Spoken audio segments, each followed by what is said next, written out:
Yang paling ditakuti oleh pemaju sekarang adalah kos impact kepada bahan mentah lah. Sama ada besi, kos pengangkutan, kos labor. So benda-benda ni semua dia akan naik lah.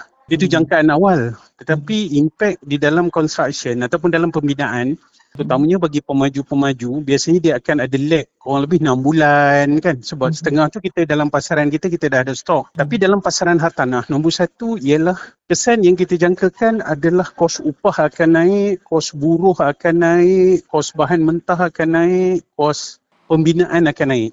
Jadi secara tak langsung, harga rumah, harga pasaran harta tanah, of course dia akan meningkat. Walaupun kadar semalam kita bincang pada kadar yang masih rendah 3 hingga 5% sebab bajet margin construction ni tidak begitu besar. Kadar OPR kat sekarang masih okey, masih stabil, masih cantik sehingga Mac kan.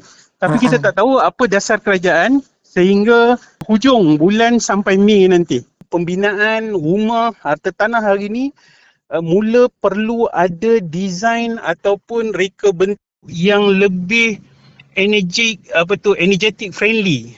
Penggunaan tenaga yang lebih cekap.